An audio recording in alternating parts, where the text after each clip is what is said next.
Saat ini ekonomi Indonesia sedang berat. Resesi bisa berkepanjangan. Awalnya bisa jadi dikarenakan salahnya sebagian pejabat melihat global ekonomi. Salah melihat geoekonomi dunia. Salah melihat who rule the world. Tapi ternyata menimbulkan peluang yang luar biasa. Kita akan beri solusinya. Setiap masalah yang ada pasti bisa diselesaikan yang bisa menjadi peluang menuju sukses. Tahun 2020, tahun yang berat. Di awal tahun sudah ada banjir di ibu kota 2 kali. Yang dilanjutkan dengan virus corona. Lalu jatuhnya harga minyak dunia di bawah harga produksi, lalu jatuhnya rupiah yang membuat impor menjadi mahal. Peluang bagaimana untuk bisa tetap eksis bahkan bisa menjadi raksasa kali ini? Secara pribadi saya adalah pengusaha oil and gas. Saya memiliki LPG plant kecil di Bekasi. Saya juga memiliki pipa distribusi ke anak usaha PLN di Jawa Barat. Memiliki gas distribusi di Jawa Timur dan beberapa sudah mati bisnis tersebut karena dibunuh oleh BUMN di zamannya Rinso. Bayangkan, Kementerian BUMN ini hanya ada di negara sosialis komunis. Sejarah BUMN di Indonesia adalah ketika PKI menginisiasi dan merayu Presiden Soekarno di tahun 57 untuk melakukan nasionalisasi perusahaan-perusahaan Belanda. Soekarno termakan bujuk rayu tersebut. Banyak perusahaan perkebunan kala itu dijadikan perusahaan negara dan beberapa pabrik juga diakuisisi oleh negara. Direktur dan komisarisnya terbanyak adalah kader PKI. Karena itu di tahun 65 di saat PKI kuat secara kekuatan dan PKI dengan uang BUMN-nya mereka meminta petani untuk dipersenjatai. PKI minta angkatan kelima dipersenjatai yaitu petani. Di luar TNI dan polisi ada angkatan kelima yaitu petani minta dipersenjatai oleh PKI. Untung PKI berhasil dimusnahkan. Untung CIA menumbangkan rencana PKI tersebut. Namun BUMN menjadi sejarah lain. Sampai tahun 1973 bersih-bersih PKI dilakukan di BUMN tersebut di awal zaman Pak Harto berkuasa. Namun keenakan jadinya. Lalu puncaknya BUMN dijadikan kementerian. Temasek Singapura, Kasanah Malaysia itu BUMN tapi bukan di bawah kementerian. Kementerian itu regulator. BUMN itu badan usaha atau operator. Kalau BUMN operator sekaligus kementerian regulator jadi satu, itu namanya state capitalism. Swasta, terutama UKM tidak akan bisa tumbuh. Mimpi UKM bisa tumbuh di era BUMN kementerian. Mimpi. Lalu 5 tahun ini lebih dahsyat lagi. Era keemasan komoditi yang menyelamatkan SBY sudah hilang. Membangun infrastruktur pemerintahan kemudian pakai apa? Pakailah aset BUMN dari kapasitas yang berhutang baru 30%, digenjot hutangnya sampai 80% oleh sang komandan yang bernama Rinso. Lalu apa yang dilakukan? Kerjasama antar BUMN. Ini gila. Ini namanya kartel. State capitalism plus kartel jadi satu. Swasta, UKM bubar semua 5 tahun kemarin. Dan berat ekonomi tidak berputar penuh. Hanya di kalangan atas. Hanya di kaum elitis. Inilah awal mengapa ekonomi Indonesia tidak bisa 7% seperti impian di awal. Juga keringnya uang beredar. Turunnya pendapatan pajak negara. Sebenarnya kalau mau 7% ke atas, bahkan 10% ke atas, UKM lah yang harus jadi pendorongnya.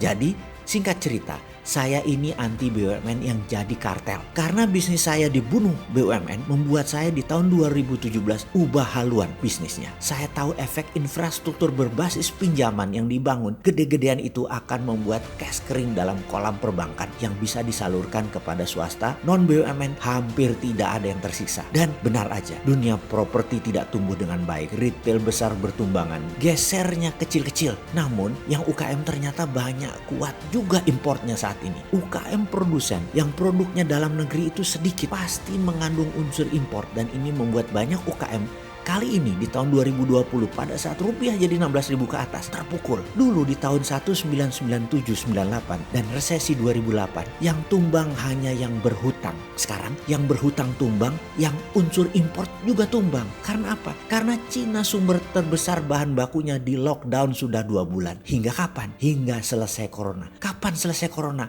Nggak ada yang tahu. Mungkin semester kedua di tahun 2020 Cina selesai dan mulai take off. Namun Indonesia jangan pada saat itu Indonesia lagi lockdown. Dan adakah solusinya? Ada. Kami punya banyak pengalaman yang menceritakan solusi-solusi di masa krisis tersebut. Lalu karena tahu kemana arah ekonomi Indonesia, maka kami pun membangun searah aliran uang. Follow the money. Bisnis model saya ubah. Saya masuk dan bermain di bisnis digital dan main di bisnis retail. Pengalaman sejak 2017 hingga kini sudah 3 tahunan. Ada sekitar 10 bidang usaha baru yang saya bangun dan 1 bidang usaha digital fintech yaitu Santara valuasinya mendekati 1 triliun saat ini. Alhamdulillah, pengalaman membangun lebih dari 100 bidang usaha. Ada yang profit, ada juga yang tutup merugi. Namun ada belasan yang bertahan lebih dari 25 tahun. Saat ini yang tumbuh baik di bidang midstream industri ada 16, ditambah 10 usaha baru yang tumbuh berbasis digital serta retail. Melewati 25 tahun pengalaman bisnis, melewati 2 krisis besar tahun 97, 98 dan 2008, memiliki 16 perusahaan yang usianya di atas 20 tahun. Mudah-mudahan bisa membantu sahabat bersama video ini untuk melihat peluang ke depan. Besar sekali peluang ke depan itu, sangat besar. Video narasi ini kami buat berdasarkan pengalaman pribadi dan apa yang dilakukan juga bersama beberapa rekan mitra bisnis yang semuanya telah melewati beberapa masa pelik bisnis di Indonesia dan internasional 20